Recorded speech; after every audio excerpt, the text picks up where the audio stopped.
Little update on my Nicaraguan boa, Manny, or I kind of have Manny short for Manuel.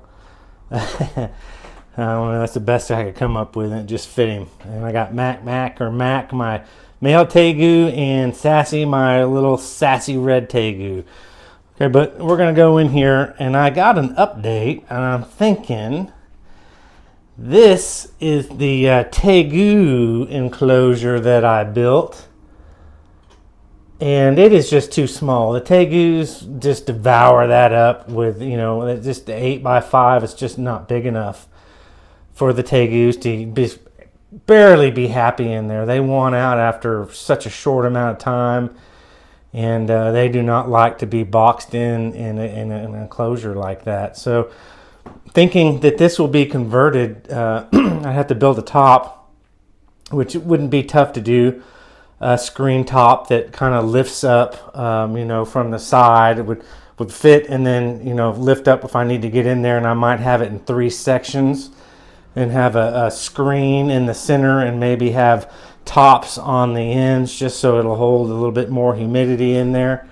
But that might be perfect. A large cage for a Nicaraguan boa that only gets, max probably 5 feet. That would be plenty of cage for him.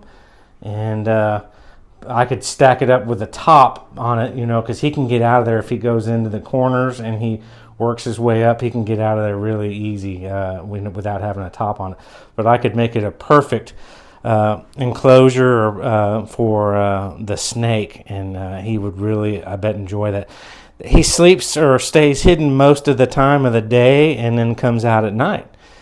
And then maybe I could have like a black light or something. I would need to take the big UV bulbs and move those in for the Tegus, because they need that. The boa does not need UVB light, but he does need some kind of light that just lights it up for the day, and so day and night cycle. But then have a black light or something just to kind of light it up. No one really comes in here and looks at my stuff, so I don't need anything decorative.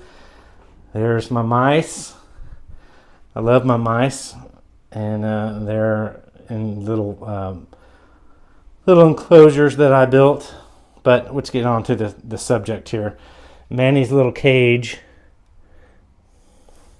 is right here. It's a terrarium, and it doesn't have a lot because he doesn't really need a lot.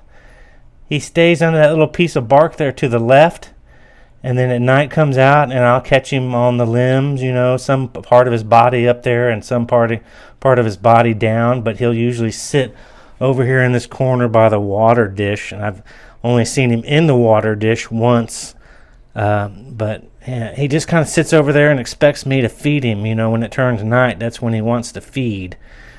But I have a UVB light on there, but Zoom Med, but that is an old bulb, and you're supposed to replace those for ultimate UVB output. But that bulb may run for 2 years, and it's fine for just lighting a cage of fluorescent light. But let's get him out and take him outside. How about that? All right, here's Manny. His eyes are starting to turn blue, and he's going to be shedding soon. But got him out. We're going to take him outside. Hopefully this doesn't hurt his eyes being in the sunlight. But he's grown quite a bit. He's just coiled up, kind of moist to the touch. I moistened his cage pretty well. And humidity's like at 70%. I think 60% is fine. But such a chill snake. Never been aggressive to me, other than me making a mistake and having mouse on my finger, or he just knows when I'm getting ready to. He just knows that when I'm getting ready to feed him, and he's always so hungry. This snake will eat all the time. Every few days he would eat a mouse if he could, but that's overfeeding him, and you don't want to make your snakes get overweight, obese, and shorten their lives. But let's take him out. Well, maybe we won't. Maybe with his eyes turning gray or light blue, best maybe to not take him outside. But I wanted to make the video. He's got a lot bigger, for sure. A lot more girthy, you know, in his lower section there. Such a cool snake. If anyone's going to get a snake, and keep it for, you know, 20 years, I think a Nicaraguan boa would be really cool. I mean, it'd be a big advantage to get, because you're not going to have a 9-foot red-tailed boa or one of the other types of boas, and you're not going to have an anaconda or a reticulated python, or a Burmese python's going to grow 18 feet, you know, and you're going to have to, sourcing food for an animal like that is intense. But, you know, this snake will usually stick with rats and mice for most of, 18, 19 years, 20 years maybe, that the snake will live. But that's Manny, as you can see. Manny. But that's my little update on my boa. Still doing really, really well. Very easy to care for. Super, super easy to care for. As you can see, he's just being real chill, just flicks his tongue.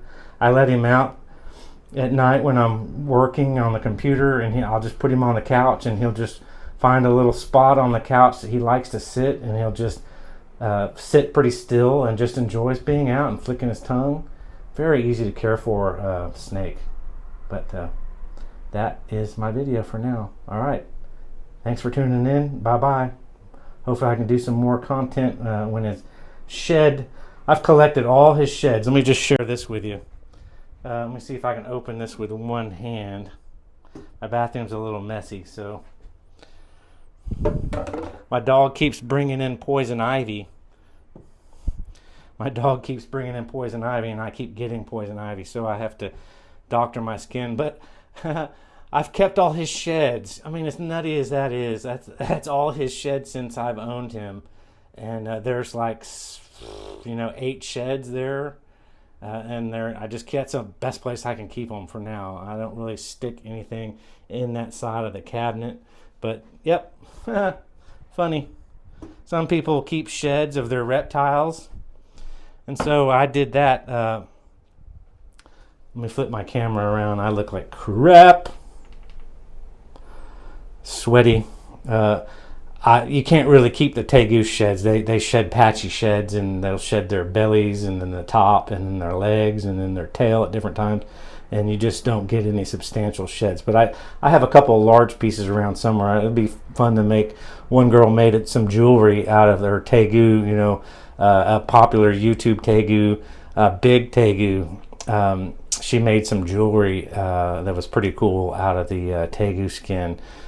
Laying it on some silver and then putting a coating over it, and then making a little medallion maybe for a necklace. But I don't really have that type of stuff anymore to do that. But that's the video. Thanks for tuning in. Bye bye.